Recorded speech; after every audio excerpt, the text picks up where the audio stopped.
নমস্কার, শান্তন টিভির পর্দায় রয়েছে দীপান্বিতা। চোখ রাখবো সংবাদে। বেহাল রাস্তা সংস্কারের দাবিতে পথ অবরোধে সামিল হল নতুন বাজার স্থিত উত্তর একছড়ি বাঙালিপাড়া এলাকাবাসী। সোমবার সকালে নতুন বাজার ইটভাটা সংলগ্ন বাইপাস রোডের মুখে পথ অবরোধে বসে শতাধিক বিক্ষুব্ধ জনগণ। এই পথ অবরোধের ফলে নতুন বাজার থেকে অমরপুর যাতায়াতের প্রধান সড়ক অবরুদ্ধ হয়ে পড়ে। ফলে রাস্তার দুপাশে আটকে পড়ে বহু যানবাহন সহ পথ চলতি মানুষ। সাত সকালে পথ অবরোধের ফলে বিদ্যালয়ের মুখে ছাত্রছাত্রী সহ শিক্ষক শিক্ষিকারা অবরোধস্থলে আটকে পড়ে। অবরোধকারীদের অভিযোগ, উত্তর একছড়ি বাঙালিপাড়া, দাসপাড়া, নীলধনপাড়া প্রভৃতি এলাকায় প্রায় ৩.৫ কিলোমিটার রাস্তা চলাচলের অযোগ্য হয়ে রয়েছে। দীর্ঘ ৩৫ বছরের রাস্তাটি সংস্কারের জন্য প্রশাসনিক আধিকারিকদের নিকট বহুবার দাবি জানানো হলেও কাজের কাজ কিছুই হচ্ছে না। এবছরে বৃষ্টিতে রাস্তাটি একেবারে চলাচল অযোগ্য হয়ে পড়েছে। বড় যানবাহন তো দূরের কথা, অটো পর্যন্ত এই রাস্তা দিয়ে চলাচল করতে পারছে না। ফলে প্রতিনিয়ত দুর্ভোগ পোহাতে হচ্ছে প্রায় ৩৫০ পরিবারের হাজার খানেক মানুষদের। এলাকাবাসীর ধৈর্যের বাঁধ ভেঙে পড়ায় তারা আজ সকালে পথ অবরোধে সামিল হতে বাধ্য হয়। এদিন সকাল ৬টা থেকে দুপুর ১টা পর্যন্ত এই পথ অবরোধ চলে। বৃষ্টিকে উপেক্ষা করে চলে এই পথ অবরোধ। পরবর্তী সময় করবুক মহকুমা শাসক পার্থ দাস এবং বিভিন্ন আধিকারিক আসলে পথ অবরোধকারীদের ক্ষোভের মুখে পড়তে হয় এবং বিক্ষুব্ধ জনগণ লিখিত দিতে হবে বলে জানায়। দীর্ঘ সময় পর এক প্রকারভাবে মহকুমা শাসক লিখিত দিতে বাধ্য হন। তাতে উত্তর একছড়ি এলাকার মানুষরা পথ অবরোধ প্রত্যাহার করে নেয়। এলাকা সবাই কৃষক। আমাদের ধরুন আমরা যদি কোনো একটা ফসল করি, সেই ফসলটা বাজারে আনার সময় আমাদের অনেক টাকা খরচ যায়। আমাদের একটা ধরুন আলুর বস্তা যদি বাজারে নিয়ে আসি, সেটার জন্য আমাদের ১০০ টাকা দিতে হয়। আজকে যদি রাস্তাটা ভালো হতো তাহলে আমাদের এত টাকা লাগতো না, হাইস্টলি ১০ থেকে ১৫ টাকা লাগতো। কিন্তু সেই জায়গায় রাস্তা খারাপ হওয়ার কারণে আমাদের সেই টাকাটা দিতে হচ্ছে। তাই আজকে আমরা সবাই মিলে, সব যুবকরা মিলে আজকের এই অবরোধে এখানে বসলাম। আমাদের দাবিটা থাকবে অতি সত্বর আমাদের এই এলাকায় কার্পেটিং এর রাস্তা দিতে হবে। দলীয় প্রচার শেষ করে বাড়ি ফেরার পথে কুলাইয়ের নালিছড়ার বাসুদে পাড়া ইটভাটা সংলগ্ন এলাকায় রবিবার রাতে দুষ্কৃতিকারীদের হাতে আক্রান্ত আমবাসা পঞ্চায়েত সমিতির ৪ নম্বর ওয়ার্ডের প্রার্থী উত্তম দেবনাথ। বর্তমানে তিনি চিকিৎসাধীন ধলাই জেলা হাসপাতালে। আমবাসায় বিজেপির পঞ্চায়েত সমিতির হেভিওয়েট প্রার্থী তথা আমবাসা বিজেপি মণ্ডল কমিটির সাধারণ সম্পাদক উত্তম দেবনাথ আক্রান্ত। ঘটনা রবিবার রাতে বিজেপির মণ্ডল কমিটির সাধারণ সম্পাদক উত্তম দেবনাথের বাড়ি কুলাইয়ের ঠাকুরপল্লী এলাকায়। তিনি ভারতীয় জনতা পার্টির একটি দলীয় সভা শেষ করে বাড়ি আসার পথে কুলাই পঞ্চায়েত সমিতির ৪ নম্বর ওয়ার্ডের নালিছড়া এলাকায় দুষ্কৃতিকারীদের আক্রমণে কবলে পড়েন। ৪ থেকে ৫ জন দুষ্কৃতী মিলে আমবাসা পঞ্চায়েত সমিতির ৪ নং ওয়ার্ডের প্রার্থী উত্তম দেবনাথকে বেধড়ক মারধর করে। কুলাইয়ের নালিছড়ার বাসুদেব পাড়া সংলগ্ন একটি ইটভাটার সামনে উত্তম দেবনাথ আসতে মুখে কাপড় বেঁধে ৪ থেকে ৫ জন দুষ্কৃতিকারী তাকে আটক করে একই সঙ্গে প্রচণ্ডভাবে মারধর করে। প্রার্থী উত্তম দেবনাথ জানায়, গতকাল রাতে প্রচার সেরে আসার সময় এই ঘটনা ঘটে। কিছু বুঝে ওঠার আগে ইট দিয়ে মাথায় আঘাত করে দুষ্কৃতিকারীরা, সে সঙ্গে আঘাত করা হয় তার কোমরে। এরকম পরিস্থিতিতে উত্তম দেবনাথ কোনো রকমে জঙ্গলে লুকিয়ে প্রাণ বাঁচায়। ৯টার দিকে আমি নালিছড়া থেকে প্রোগ্রাম থেকে এলাম। আসার পরে হঠাৎ করে ঠিক অন্ধকার, কারেন্ট নাই। এই সময়ে মাথায় গামছা বান্ধা একটা লোক সামনে দাঁড়াইছে। যেখানে গিয়ে আমি বাইকের স্পিড কমাইছি। বাইকটা থামার সাথে সাথেই আমার বিশালভাবে একটা আঘাত করলো মাথার মধ্যে। হেলমেট আছে না, সামনের দিকে আঘাত করার সঙ্গে সঙ্গে আমি বাইক ছেড়ে দিয়েছি। সঙ্গে সঙ্গে পেছন দিক থেকে আমার ধারণা হয়তো আরও ৩-৪ জন থাকবে, তারা হয়তো আর দেখছি না। পেছন থেকে আঘাত করা শুরু করছে। বাইক ছেড়ে পালাইবার সময় আমার শার্টে বেড়ে গেছে, ওর শার্ট পেছন দিক ছিঁড়ে গেছিল। তো দৌড় দেওয়ার সঙ্গে সঙ্গে আদলা ইট দিয়ে পেছনে মারছে। আমার কোমরের মেরুদণ্ডের সাইডে প্রচণ্ড আঘাত লাগছে, যার পরে আমি ছড়ার মধ্যে আমি পেরে গেছি। জোরদার আসলে এর ভিতরে ছড়ায় আমি প্রায় ১০০-১৫০ মিটার ভিতরে পেছন দিক দিয়ে গেছিলাম।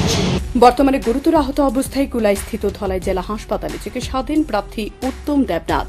তার জয় নিশ্চিত ভেবে দুষ্কৃতিকারীরা তাকে আক্রমণ করেছে বলে শুভবুদ্ধি সম্পন্ন মহলের অভিযোগ, যদিও পুলিশ ইতিমধ্যে এই বিষয়টিকে খতিয়ে দেখতে শুরু করেছে। শান্তক টিভি। আগরতলা খোশবাগান এলাকা থেকে নারায়ণ চন্দ্র সাহার বাড়ির কাছ থেকে তার ছেলে রূপক সাহা TR01L8536 নম্বরের বাইক চুরি হয়। সঙ্গে সঙ্গে রূপক সাহা সহ এলাকার লোকজন বাইকটি খোঁজে বের করার জন্য অনেক খোঁজাখুঁজি করে না পেয়ে অবশেষে আগরতলা পশ্চিম থানায় এসে বাইক চুরির মামলা দায়ের করে। মামলা হাতে নিয়ে আগরতলা পশ্চিম থানার পুলিশ রাজ্যের সব থানায় এই বাইকটি চুরির খবর দিয়ে দেয়। যথারীতি উদয়পুর রাধাকিশোরপুর থানার পুলিশ ও সতর্ক হয়ে পড়ে। এদিন রাতে প্রায় 11:30 নাগাদ রাধাকিশোরপুর থানার পুলিশ উদয়পুর মহকুমা হাসপাতালের সামনে এই বাইকটিকে নিয়ে এক যুবক যেতে দেখে আটক করে তাকে জিজ্ঞাসাবাদ করে পুলিশের সন্দেহ হয়। তারপর এই যুবককে রাধাকিশোরপুর থানায় নিয়ে আসে। পুলিশ জিজ্ঞাসাবাদ করে জানতে পারে তার নাম রাজীব দাস, বাড়ি উদয়পুর ফুলকুমারী এলাকায়। বাইকটি আগরতলা খোশবাগান থেকে চুরি করে উদয়পুর নিয়ে আসে। আর 12 ঘন্টার মধ্যে পুলিশ বাইকটি উদ্ধার করতে সক্ষম হয়েছে। এর আগেও রাজীব দাসের বিরুদ্ধে একাধিক বাইক চুরির ঘটনার মামলা রয়েছে থানায়। একটা বাইক নিয়ে যাইতে আসলো, তখন আমরা বাইক গাড়ি মোবাইল যে আসলো তারা দেখে দুদিন ধরে আমরা ওনাকে খুঁজতে আসলাম। যখন আটক করা হয়েছিল ওই জায়গাতে, যখন আটক করি ওনাকে আমরা জিজ্ঞাসাবাদ করলাম বাইকটা কোন জায়গা থেকে আনা হয়েছে কি আসলে। উনি আমরা কোনো ডিটেলস দিইনি। এরপরে আমরা মেশিন দ্বারা আমরা চেক করি, আমরা জানতে পাই এই বাইক নাকি একদম রূপক সাহার নামে আগরতলা বাড়ি নামে এই বাইকটা রেজিস্টার ছিল। বাইকের নাম্বারটা TR01L8536 সুপার স্প্লেন্ডার। আমরা যখন খবর পাই চোরিলাম বাজারে বাইক, মারুতি এবং যাত্রীবাহী ম্যাক্স গাড়ির মুখোমুখি সংঘর্ষে গুরুতর আহত 3 জন। ঘটনার বিবরণী জানা যায়, চোরিলাম বাজারে সোমবার সকালে বাইক, মারুতি ও একটি ম্যাক্স গাড়ির মুখোমুখি সংঘর্ষ হয়। ঘটনায় আহত হয় 3 জন। আহতদের উদ্ধার করে নিয়ে আসা হয় বিশালগড় মহকুমা হাসপাতালে। আহতরা হল বিজয় দেবনাথ, নিকুঞ্জ দেবনাথ, গীতা রানী দেবনাথ। তাদের বাড়ি সোনামুড়া এলাকায়। মারুতি গাড়ি চালক জানায় 60 থেকে 65 কিলোমিটার বেগে ড্রাইভ করছিলেন। তখন অপর দিকে একটি দ্রুতগামী বাস সামনে চলে আসতে তিনি নিয়ন্ত্রণ হারিয়ে ম্যাক্স এবং বাইক চালককে ধাক্কা দেয়। এ ঘটনায় আহত হয়েছেন 3 জন। স্থানীয়দের কাছ থেকে দমকল কর্মীরা খবর পেয়ে ছুটে আসে, তাদের উদ্ধার করে নিয়ে যায়। তবে জাতীয় সড়কে যান দুর্ঘটনা প্রতিদিনই বৃদ্ধি পাচ্ছে। অতিরিক্ত গতিতে ছুটে ছোট বড় গাড়িগুলি, যার ফলে ভয়াবহ ঘটনার সাক্ষী হচ্ছে সাধারণ মানুষ। পুলিশ প্রশাসনও নাকা পয়েন্টগুলি তেমন সক্রিয় না হওয়ার ফলে দুর্ঘটনা বৃদ্ধি পেয়ে চলেছে। আফানিয়া যাওয়ার সময় একটা বাস আছে, তাও নিয়ে আমার গাড়িতে লাগাই দিছে। লাগাই তো আমি একটা বাইকের লাগাইছি, একটা ম্যাক্সের লাগাইছি। আচ্ছা, কতজন ইনজুর্ড হয়েছে গাড়ির মধ্যে? আমার মা হয়েছে, আমার বাবু হয়েছে, আমি এখনো সুস্থ আছি। আপনার নাম কি? আমার নাম বিজয় দেবনাথ, আমার বাড়ি সোনামুড়া। আর ওই ম্যাক্সে আসলো কয়জন? ম্যাক্সের তো আমি কই হতো না, আমি গাড়িতে বাইকে বাড়িতে তারা ম্যাক্সের তারা নাই। আর বাসের তারা বাইকে গেছে? আর আপনার যে মারুতিটা বাড়িয়েছেন আর বাইকগুলো এদিকে আছে। আছে? হ্যাঁ। ঘটনাটা কোন জায়গাতে হয়েছে? ঘটনা তো স্থানীয় জায়গাতে, স্পট চোরিলাম বাজারে। রাজধানীর অন্যতম পুরনো বাজার বর্ডার গোলচক্কর বাজার। এই বাজারটি আগরতলা শহরের মধ্যে ব্যস্ততম বাজার বললেও চলে। আগরতলা পৌর নিগমের পক্ষ থেকে এই বাজারটি আধুনিকরণ করতে উদ্যোগ গ্রহণ করা হয়েছে বলে জানান আগরতলা পৌর নিগমের মেয়র দীপক মজুমদার। সোমবার সকালে তিনি বাজারটি পরিদর্শনে যান। সেখানে গিয়ে বৈঠক করেন বাজার কমিটি সহ স্থানীয়দের সাথে। বাজারের সুবিধা ও অসুবিধা সহ বিভিন্ন বিষয়ে তিনি অবগত হন। তারপর সংবাদ মাধ্যমের মুখোমুখি হয়ে তিনি জানান, আগরতলা শহরের বিভিন্ন বাজার আধুনিকরণ করার জন্য আগরতলা পৌর নিগমের পক্ষ থেকে চিন্তা ভাবনা করা হচ্ছে। এরই অঙ্গ হিসেবে বর্ডার গোলচক্কর এলাকার বাজার বিজ্ঞানসম্মতভাবে আধুনিকরণ করা হবে। তিনি আরও বলেন, দীর্ঘদিন ধরে বাজারটি সঠিক পরিকল্পনার অভাবে ভুগছে। বহু অর্থ ব্যয় করার পরেও বাজারের সমস্যার সমাধান না হওয়ায় ব্যবসায়ীরা ব্যবসা করতে পারছিল না। কিন্তু এখন এই বাজারটি আধুনিকরণ করার উদ্যোগ নেওয়া হয়েছে। আর বিশেষ করে এলাকার লাইট হাউস নির্মাণ হচ্ছে। আগামী দিন বাজারটি আরও বেশি ব্যস্ত হয়ে পড়বে। সব দিক থেকে চিন্তা করে বাজারটির উন্নয়ন করা হবে, তাহলে আগামী দিন ব্যবসায়ীদের যেমন ব্যবসা করতে সুবিধা হবে, তেমনি স্বচ্ছন্দে ক্রেতারাও বাজার করতে পারবে।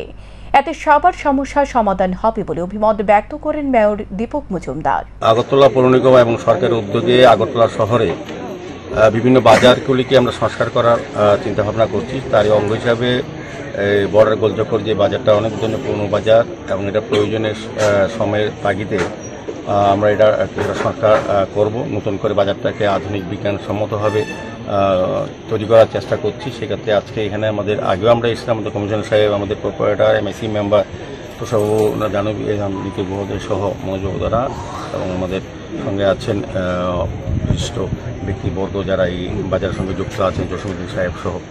তো আলটিমেটলি আমরা একটা ভাবনা নিই, ব্যবসা সমিতির যারা কথা বলা হয় যে যারা ব্যবসা করেন দীর্ঘদিন ধরে বাজারটা বলবো।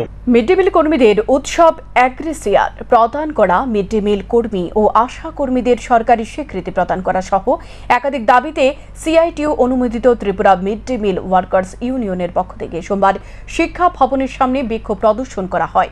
পাশাপাশি দপ্তরের অধিকর্তার নিকট ডেপুটেশন প্রদান করা হয় প্রতি মাসের প্রথম সপ্তাহে বেতন মিটিয়ে দেওয়া, 10 মাসের পরিবর্তে 12 মাসের বেতন প্রদান, বাজারে দ্রব্যমূল্য বৃদ্ধির সাথে সঙ্গতি রেখে বেতন বৃদ্ধি সহ মোট 10 দফা দাবি আদায়ের লক্ষ্যে এদিন ডেপুটেশন প্রদান করা হয়।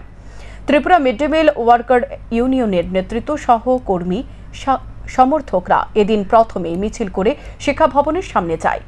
তারপর তারা শিক্ষা ভবনের সামনে বিক্ষোভ প্রদর্শন করে সেখান থেকে এক প্রতিনিধি দল শিক্ষা ভবনে গিয়ে দপ্তরের অধিকর্তার নিকট ডেপুটেশন প্রদান করে। এদিনের কর্মসূচিতে উপস্থিত ছিলেন সিআইটিইউর নেত্রী পাঞ্চালী ভট্টাচার্য সহ অন্যান্যরা।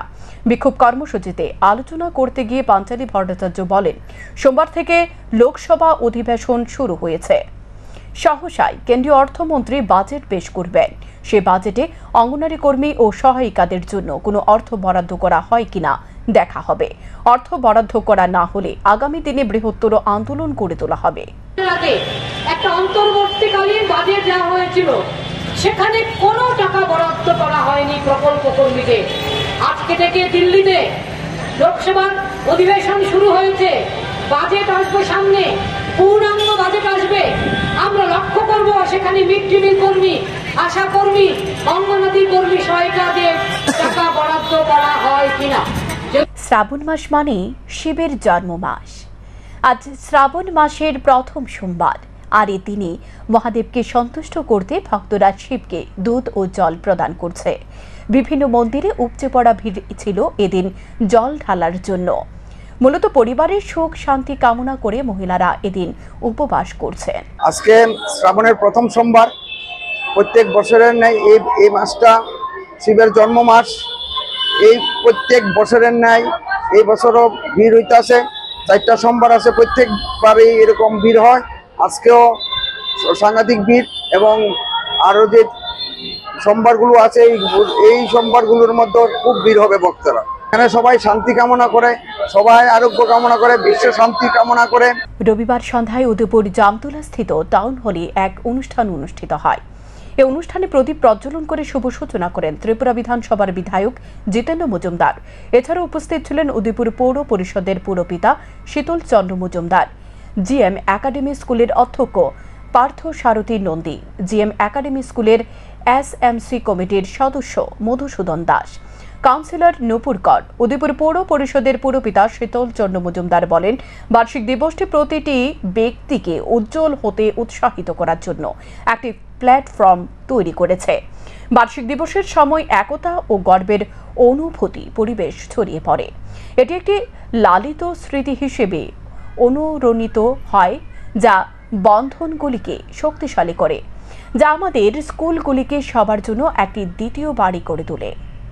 যথেষ্ট গুরুত্ব রয়েছে যারা এই বিদ্যালয় পরিচালনা করছেন, বিদ্যালয়ের রিসোর্স পার্সন যারা রয়েছেন, তাদের যে ঐকান্তিক প্রচেষ্টা, সেই ঐকান্তিক প্রচেষ্টায় শুরু করার লেখাপড়ায় শিখাচ্ছেন তা নয়, একটি শিশুকে সব বিষয়ে পারদর্শী করে তোলার জন্য ওনাদের চেষ্টার কোনো ত্রুটি নেই। লেখাপড়ার সাথে সাথে বিদ্যা শিক্ষা বা একটা ডেভেলপমেন্টের জন্য যত রকম কিছু প্রয়োজন সব কিছুর ব্যবস্থায় বিদ্যালয়ে রয়েছে। এবছর ভারতীয় মহিলা ফুটবল লিগে খেলবে বিশ্রামগঞ্জ প্লে সেন্টার। দ্বিতীয়বার মহিলা লিগের শিরোপা জয় করার পর একথা জানালেন বিশ্রামগঞ্জের কোচ সুজিত ঘোষ। এদিকে সোমবার কল্যাণীতে ফাউন্ডেশন পুরস্কার পেলেন আসরের সর্বোচ্চ গোলদাতা পাখিলা বড়ো। বৈকুণ্ঠনাথ স্মৃতি মহিলা ফুটবল লিগে সোমবার জম্পুজলা প্লে সেন্টারের বিরুদ্ধে পয়েন্ট ভাগ করে নেয় বিশ্রামগঞ্জ প্লে সেন্টার। ফলে 21 পয়েন্ট নিয়ে লিগের খেতাব জয় করল বিশ্রামগঞ্জ প্লে সেন্টার। খেলা শেষে উমাকান্ত মিনি স্টেডিয়ামে বিশ্রামগঞ্জ কোচ সুজিত ঘোষ বলেন, ভারতীয় মহিলা ফুটবল লিগে খেলার কথা মাথায় রেখে দল গঠন করা হয়েছিল। মেয়েরাও কথা দিয়েছিল নিজেদের সেরাটা মাঠে নিংড়ে দিয়ে দলকে সাফল্য এনে দেবে। রাখল কথা। মরশুমে প্রতিটা ম্যাচে দুরন্ত খেলে বিশ্রামগঞ্জ প্লে সেন্টার অপরাজিত চ্যাম্পিয়ন হয়েছে। এই খেতাবের পুরো কৃতিত্ব মেয়েদের। ফলে এবারের ট্রফি মেয়েদের উৎসর্গ করেছেন তিনি। আমরা 2022-এ চ্যাম্পিয়ন হয়েছিলাম, তারপরে আবার 2024 মানে মেয়েরা প্রথম থেকে শুরু করে একদম লাস্ট অবধি আমাকে কথা দিয়েছিল যে আমরা এবার চ্যাম্পিয়ন হয়ে মাঠ ছাড়ব। এবং তাদের একটা টার্গেট রেখেছিলাম যে প্রতিটা স্টেটের চ্যাম্পিয়ন যারা হয় তারা ইন্ডিয়ান ওমেন লিগ খেলে। এবার আমরা প্রথম থেকেই টার্গেট ছিল যে আমরা এইটা পার্টিসিপেট করবো আর কি, IWL আমরা এবার খেলবো, এই লক্ষ্যে টিমটা করা হয়েছিল আর কি। এই দিক দিয়ে সফল, মেয়েরা একদম সব কথা রেখেছে। আমরা আনবিটেন চ্যাম্পিয়ন, 3টে ড্র, বাকি সব উইন। তো পাশাপাশি কোর্স স্কুল বা জম্পুজলা টিমও খুব ভালো খেলেছে। তারপরে এদের সঙ্গে দুটো ম্যাচই আমরা যে মানে কোর্স স্কুল উইন করেছি, খুব হাড্ডাহাড্ডি ম্যাচ। এই ম্যাচটাও হাড্ডাহাড্ডি হয়েছে, উভয় পক্ষেরই সুযোগ ছিল। সেখানে আমরা লাস্ট ম্যাচটা ড্র করতে পেরে পয়েন্টের নিরিখে আমরা চ্যাম্পিয়ন হয়েছি। আমি খুব খুশি এবং এই চ্যাম্পিয়নশিপটা আমি সমস্ত প্লেয়ারদের উৎসর্গ করলাম। খেলা শেষে পুরস্কার বিতরণ অনুষ্ঠানে উপস্থিত ছিলেন পদ্মশ্রী ডক্টর দীপা কর্মকার, দ্রোণাচার্য কোচ বিশ্বেশ্বর নন্দী, স্যান্দন পত্রিকা ও স্যান্দন টিভির সম্পাদক সুবল কুমার দে, রাজ্য ফুটবল সংস্থার প্যাট্রন রতন সাহা, ফুটবল সংস্থার সভাপতি এবং সচিব অমিত চৌধুরী, সহসভাপতি অমিত কুমার দেব এবং যুগ্ম সচিব তপন সাহা। ফাইনাল ম্যাচের সেরা ফুটবলার নির্বাচিত হয়েছেন বিশ্রামগঞ্জ প্লে সেন্টারের ধনী দারিয়া। কল্যাণীতে ফাউন্ডেশনের পক্ষ থেকে আসরের সর্বোচ্চ গোলদাতা জম্পুজলা প্লে সেন্টারের পাখিলা বড়কে পুরস্কৃত করা হয়। মোট 12টি গোল করে আসরের সর্বোচ্চ গোলদাতার পুরস্কার পান অসম থেকে খেলতে আসা পাখিলা। স্যান্দন পত্রিকা ও স্যান্দন টিভির সম্পাদক সুবল কুমার দে কল্যাণীতে ফাউন্ডেশনের পক্ষ থেকে আসরের সর্বোচ্চ গোলদাতা পাখিলা বড়ুর হাতে পুরস্কারটি তুলে দেন।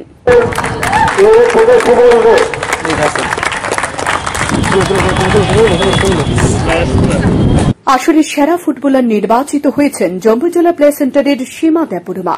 এছাড়া চ্যাম্পিয়ন এবং রানার্স দলকে সুসদৃশ্য ট্রফি সহ প্রাইজ মানি বাবদ 25,000 এবং 15,000 টাকা দেওয়া হয়েছে।